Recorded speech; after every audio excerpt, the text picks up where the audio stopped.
Welcome to our latest episode of our podcast series, both video and audio. Steffan Tubbs with you, News Talk 710 KNUS in Denver, Monday through Friday, 4 to 7 p.m. Since we last had our podcast, it has been now the third court appearance for Dr. James Craig. And if you're just maybe picking up with this episode, again, Dr. Jim Craig, my former dentist for years and years. I knew his wife, Angela, though not well, did attend a couple of public functions with them together.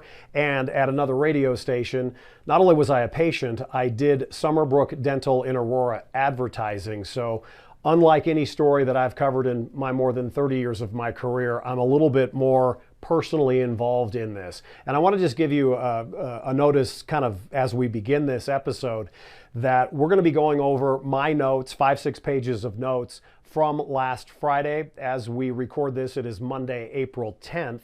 We'll tell you when the preliminary hearing has been scheduled. That is not until June 2nd. I'll get a little bit more into that a bit later on. But what I want to do is go through these notes, and this perhaps more than any other, because we've certainly gone through much of the affidavit, though really not even fully halfway through, a lot of the text messages between Dr. Jim Craig and his wife Angela as she is in the hospital the first couple of times, both of those times in Parker Adventist Hospital in Parker, Colorado, a Denver suburb. We will pick up at a later podcast with the final week of Angela Craig's life.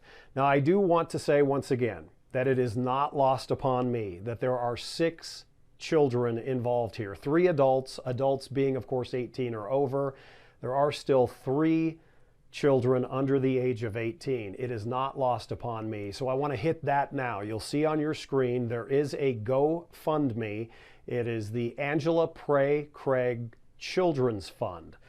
I urge you, if you are following this story, if you're moved by the fact that 6 are left without their mother, and at least for now without their father, please give generously to the GoFundMe site. I have talked with a couple of people connected with the GoFundMe page, and they most certainly appreciate anything that you can do to help the kids. And I want to make that clear as we start. So in front of Judge Shea Whitaker, last Friday, as we tape this again, Monday, the 10th of April, there was a status hearing. And this was the first court appearance for Jim Craig with his new team of attorneys. The first 2 times he was inside the Arapahoe County Justice Center, he was represented by the Public Defender's Office. He had, at minimum, 3 attorneys from the Denver law firm of Recht Kornfeld. Now, I say at least 3 because there were a total of 4 defense attorneys there. One of the attorneys, however, was representing 3 of the adult Jim and Angela Craig children, and we can get into that in just a moment. But again, his first court appearance with his new set of attorneys. So the scheduled court time was to begin at 3 p.m. Mountain Time this past Friday. I was in attendance and got into the courtroom 2:35, 2:40, and within 10 minutes, Jim Craig was let in again. The first thing that I noticed, he looked remarkably better. He had looked so haggard, so tired, for myriad reasons, and you can be the judge of why he may look that way. He was not clean shaven, but he looked like he had definitely had a shower. There's appeared to be some hair gel. His hair was parted. He seemed to be more with it and more involved from almost the instant that he came into the courtroom. Now, one of the reasons why it's not to be gossipy, it is not to be salacious, but one of the reasons why I probably in this case, this episode of our podcast series will be a little bit more descriptive is we told you the last podcast series that Dr. Craig was in court and there were cameras in the courtroom. That was the second time he was in court. This time, the expanded media coverage was rejected by the judge in Arapahoe County, Judge Shea Whitaker, because, and I will be opinionated here, some idiot in the media decided that they would use and post not only the video, which was to be used without audio, they posted on social media audio as well. And I am not about holding punches. you can blame the Daily Mail for violating that judge's ruling. And the reason I bring it up is for the third court appearance, there were no cameras in the courtroom. So forgive me, but that's why I will be a little bit more detailed with his appearance, etc. So at 2:47 on the afternoon of last Friday, Jim Craig was escorted into courtroom 308 by just one sheriff's deputy. I note that because in his second court appearance, there were a total of 4 different Arapahoe County Sheriff's Office deputies inside the courtroom. This time, only one. There was a brief moment where there were 2, but it was basically, to me, from the audience perspective, a shift change. So one came in, they stayed for a couple of minutes, they chatted, and then one left. So there would be one consistent throughout. So Craig was escorted in, and if you're, from his perspective, coming in to this courtroom, the judge would be seated on the left. You're looking obviously straight ahead. On the left would be the prosecution's table. To the right, there would be the defense team. And in the middle, a podium for attorneys to speak. And then beyond that, of course, the audience members. Looking from Craig's perspective, I was seated on the right-hand side in the first row for this one. I had just flipped from courtroom appearance number 2 for him. But he came in, and he immediately, when he's led in, the jury box is on his right. Now, obviously, there's no jury, so there are 12 to 13 chairs that sit empty, and he was told to sit right in what I will call jury seat number 1. And that was different from his first 2 court appearances, because that's where he would remain for well more than an hour as this status hearing would continue. He was very much engaged. And again, I told you I had not made the first court appearance, which was very brief. The second court appearance was still fairly brief at less than 10 minutes. This one, well more than an hour. And I will say that as soon as he walked in, there was an immediate, at least we'll call it an attempt on his part, to engage with people who were in the courtroom. And it was remarkably different from the last time. He was head down, zero eye contact, very little communication with his attorneys, though there was some in that second court appearance. I did notice and make a note in my notes that he looked just physically better, as if he had had more rest. He had his orange top on, a white t-shirt underneath it, orange pants, the white socks, and orange, I called them Crocs, but they more or less are orange shower shoes. He was again shackled at the feet, so there was the shuffling when he came in just a few steps into the courtroom from the entrance, which is in, obviously, as you're looking toward the judge, the back of the courtroom. He was not handcuffed, though there were cuffs again on both sides of his hands. There was one on his left wrist, one on his right. And I do note in my notes, with even an asterisk, that Jim Craig immediately looked into the audience. I do have it on good authority that one of the adult Craig children, they were inside the courtroom, and I believe I do know who that individual male was. But for the purposes of this, it's neither here nor there. I hope that the children can remain, whether they are adult children or minors, that they remain out of this picture. So Jim Craig sat in that jury chair number 1, and he sat alone with his hands folded in front of him.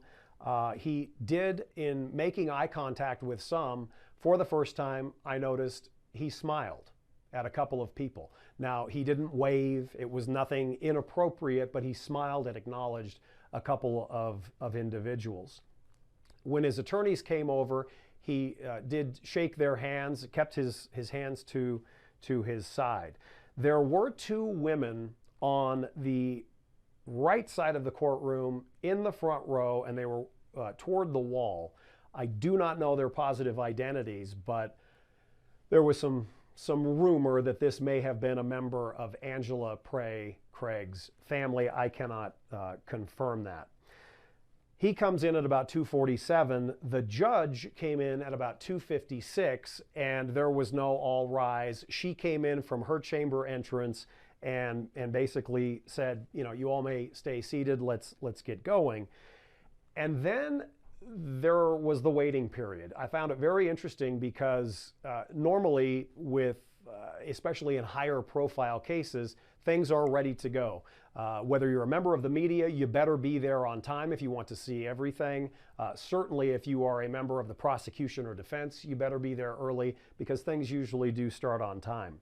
With this, I found that it was very interesting that court was delayed for almost 15 minutes, and the reason was the lack of a court reporter, physically someone in there doing just like you see on old episodes of any courtroom drama. They have the ability technically and through technology to be sure to record everything in audio and video, but obviously still court reporter was not there. There were many times I had observed, I should say, Jim Craig almost contemplating where he was, contemplating who was in the audience, and he was much more at least engaged. There was not just simply for minutes and minutes on end him looking down and not trying to be as engaged, I think, as he possibly could be without saying anything. Also on the back wall, so if you are coming into the courtroom, into the court's well, you do have the judge obviously seated up and to the right, and a couple of other court staff, the sheriff's deputy, and then at ground level, because there is a level up where the judge sits, that was where the court reporter would finally come in. But on that back wall, there's a very large television monitor. And I found it interesting that many people were through and connected through this WebEx or Zoom type call. Among them, Jim Craig's parents. They were at that second court appearance. They were actually inside the courtroom. They were connected. And I ended up seeing that nearly 30 people, including Jim Craig's former business partner with Summerbrook Dental, he was there as well. There were many members of Angela's family, brothers and sisters, connected via that WebEx. Just want to make a pause and thank you for your interest in these audio and video podcasts. My goal in this is to just give you what it was like into the courtroom, go through some of what was discussed, and we'll get to eventually what is ahead on June 2nd, starting at 9 a.m. for his official preliminary hearing. As the names kept popping up on this WebEx monitor, it was interesting. There were members of the media. Again, there were members of her family. There were members of his family. And inside, the courtroom was much less packed. There was not a position to be had on his second court appearance, but I could tell via the expanded interest with those tuned in from out of state that was obviously a logical explanation why the courtroom was not as packed. I would still say there were 20 to 25 people, many members of the media. I was told, I certainly knew of the one producer from CBS's 48 Hours, also told there were people from Dateline and 2020 as well. And I will say they can do what they're going to do. One of our purposes of doing this podcast series is to stick to the facts. And the fact that I do have a little bit of an involvement in this, I cannot promise, and obviously I have given some of my opinion, but this is not done to be salacious and grabbing the sexy headlines. I will give you an aside. One of the news organizations or programs that did this had a huge lower third graphic at one point, porn addicted dentist. That is not what I'm about. That is not what this podcast series is about. If this does go to trial, you will have those bits of evidence introduced, and it's one of the reasons why I say this has all the potential to be one of the bigger Colorado court cases in recent memory. So the delay of the court reporter was finally overcome. She came in, and the continuation of discussion while there was the wait for the court reporter, that happened with the attorneys, and one would go over and sit, and then another one would come over and sit, and then things kind of got underway. I noticed that Jim Craig took a deep breath several times and would exhale through his mouth. He was attentive. He paid attention to everyone that was speaking. And one of the things that I had not noticed in the first court appearance that I had attended. The reason why I noticed it is because it did not happen. But in this, the first few times that one of his attorneys, again, new to this case, fairly new, and that would be a theme throughout, Your Honor, we haven't had time to, or Your Honor, we're just getting involved in this. One of the attorneys, 3 different times, referred to the defendant as Dr. Craig, and that was new to me for what it's worth. I do say again, and it needs to be said, that Jim Craig is innocent until proven guilty, and he appeared in that courtroom, in fact, as an innocent man. So things officially began about 12 minutes late. For the people, I found this to be very interesting. There was the senior chief deputy district attorney, Mr. Morrow, and seated to his right was the district attorney for the 18th Judicial District, a personal friend of mine, District Attorney John Kellner. He was also there with one other from the 18th Judicial. And there, as the court proceedings began, there are the typical whispers between attorneys. The judge is asking a few questions.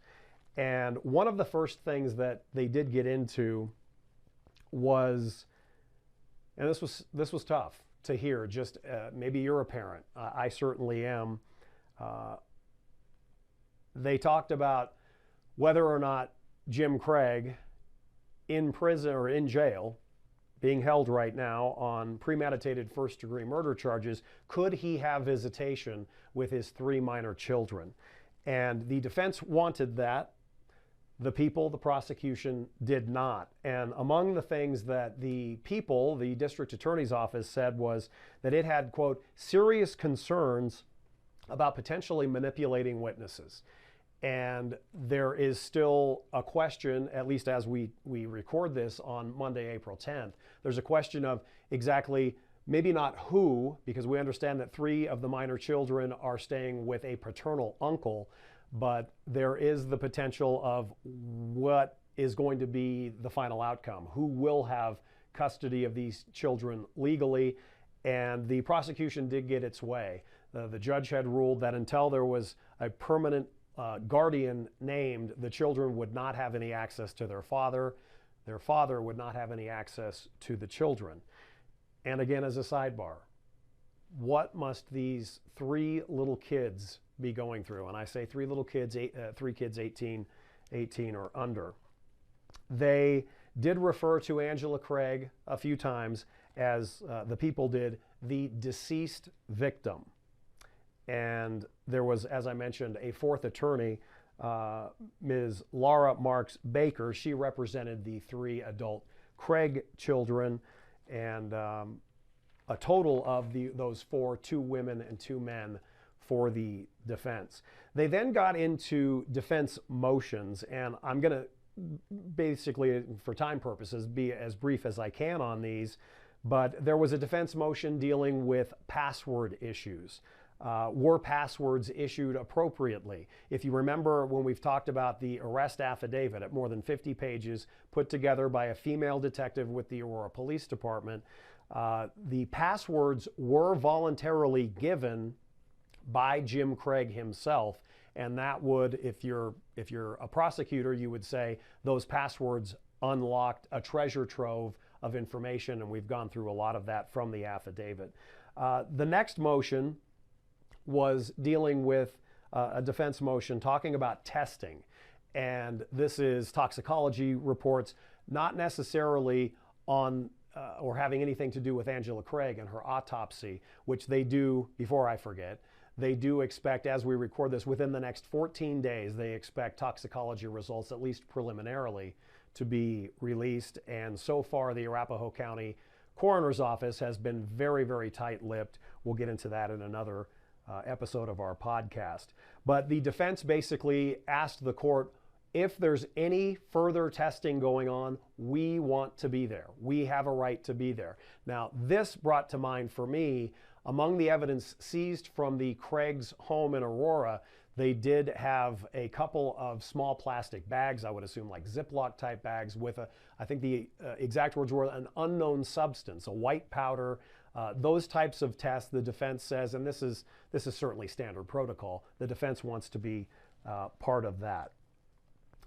And then there was the moment that I made eye contact with my former dentist. It was 3:31. I made a note of it in my notes because it was strange. I only half joke. I truly believe the last time that I had eye contact with Jim Craig was 4, 5, 6 years ago when I had a root canal. And I'm not about being ego-driven or braggadocious. After 1001, 1002, 1003, 1004, it was me. I looked away. It was uncomfortable, and because I always tell the truth, it was bizarre. It truly was. And for those of you watching on video, I looked, and I did look down, and then I looked back toward the judge. It was quite bizarre. There was nothing mouthed. There was certainly not a pleasant look, but that happened at 3:31, and it was awkward, to say the least. For the defense motion, by the way, on testing, and there was another one talking about challenging test results, etc.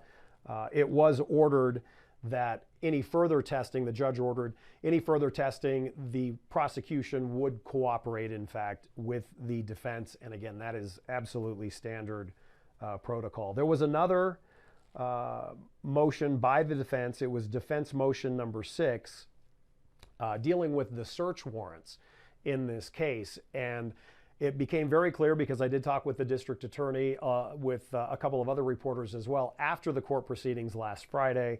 And District Attorney Kellner made it very clear that this is still an ongoing, active investigation, not only with the Aurora Police Department perhaps, but most certainly with district attorney investigators, and that will continue.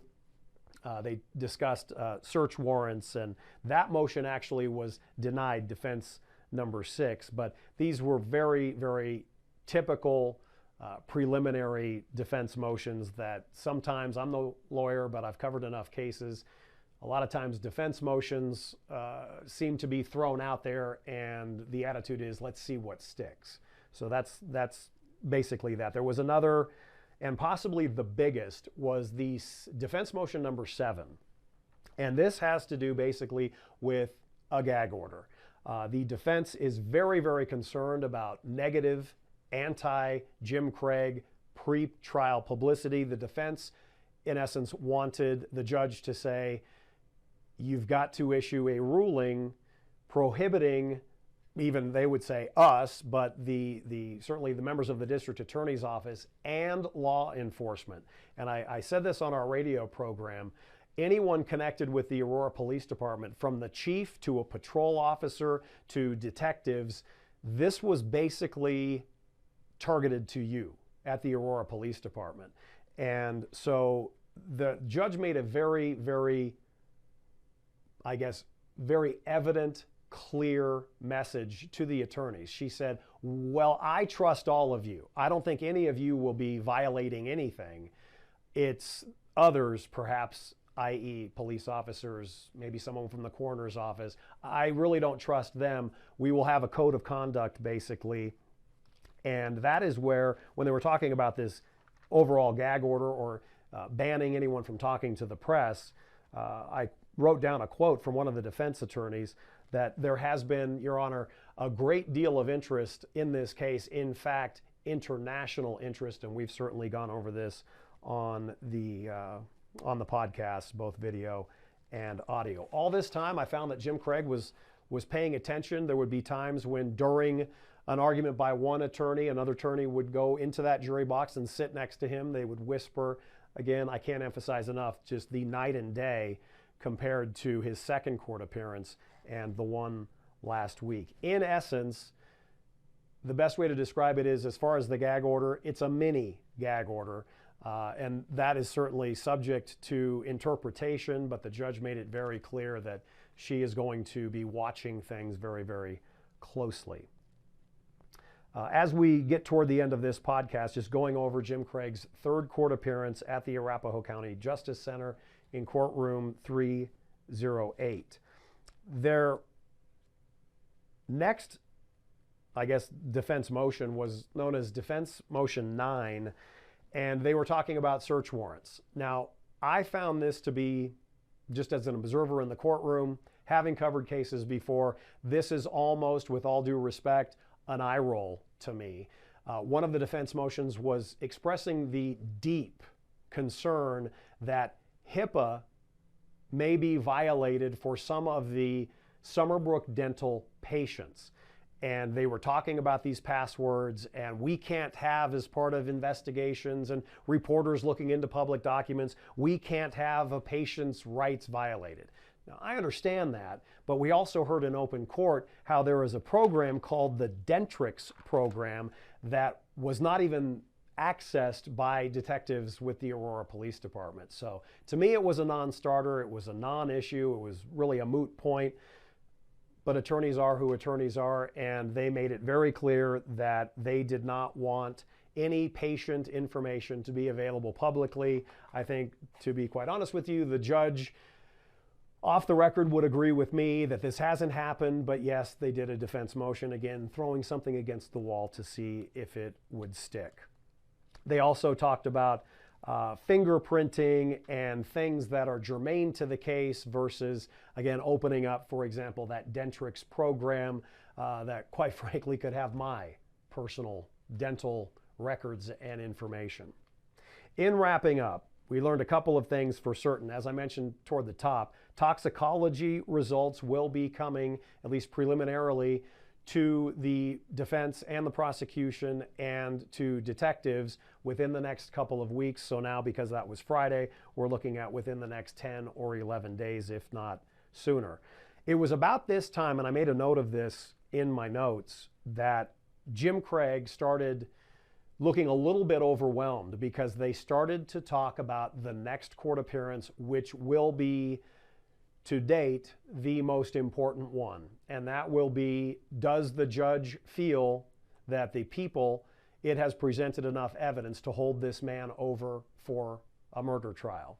And he looked overwhelmed. I did note that on a couple of occasions, especially during the latter portion of this third court appearance, they start talking about dates. And once again, as I've indicated in the first or second podcast we did, my personal take is the man is looking toward, and he had almost turned behind him to look at the wall with large pieces of paper on it, each piece of paper a month of the year. And I just wonder still, even when he did this this past Friday, what does time mean to Jim Craig right now with such damning evidence presented in the 50-plus page arrest affidavit? But he looked intently for multiple minutes over the course of maybe 10 minutes. There were times when they were going back and forth trying to all coordinate a date for the preliminary hearing. He was very interested in the calendar, and that was really some of the most engaging that he did. You have this well more than an hour third court appearance, and they finally get to, when can we do it? I found it astonishing that one of the first things that the defense talked about was moving the preliminary hearing date out all the way to the month of August, which is stunning. I still, again, my personal take, I can't believe that they would have even floated something like that, being so far out, regardless of how long they'd been on the case. They talked about June, and it was not good for the court. May was not good for the court or the attorneys. I mean, we got down to, I'm going out of town, Your Honor, one of the defense attorneys, I'm going out of town on family medical leave. I mean, it was just back and forth. It was almost ludicrous, if I may be so blunt. They finally did settle on a preliminary hearing date of Friday, June 2nd at 9 a.m. inside that same courtroom 308 at the Arapahoe County Justice Center. This is where witnesses will be called. This is where evidence will be, at least early stage, be presented. What will the defense be? And the betting person, if you are one, at least at this point, the judge will say, yes, there's probable cause and this will go to trial. Once that decision is made, I don't know if this even happens, to be quite honest, in 2024. That's just how the legal system works. So again, June 2nd, a Friday, on the court's calendar, 9 a.m. to 3 p.m. And they did talk about, and I'll wrap with this, the pervasive media coverage. Now, it is certainly plausible that whether it's me representing my station or other stations for this preliminary hearing on Friday, June 2nd, there will be a filing for expanded media coverage, meaning cameras in the courtroom. The judge has a reason to be not too happy with what happened earlier. Will she grant cameras in the courtroom? And because of the length and the importance of the preliminary hearing, this is where you're probably going to, I'd be surprised, stunned to see if there was not a court artist and a sketch artist. And the final note for this podcast, the attorney talking about the, quote, pervasive media coverage, and again earlier indicated that they know that this is international in scope. This is not just an Aurora or an Arapahoe County or even a Colorado story, that there's interest across the country and around the world. The defense did request that at his next court appearance, which will be the preliminary hearing, and let me strike that because they do have a status conference before, but that will be very quick. So it may not be this one, but in essence, the defense team made it clear to the judge for the preliminary hearing, we want our client, Dr. James Craig, we want him in civilian clothing. Appreciate your interest in this story. I want to say one more time, there is the GoFundMe account. As of our record time, more than $60,000 raised or donated of a $100,000 goal. If this does concern you, if you're interested, I want to make sure that you have the availability. You know it's on GoFundMe. It's the Angela Pray Craig Children's Fund. For producer Mark Crowley, I'm Steffan Tubbs. We'll talk to you next time, and we appreciate you.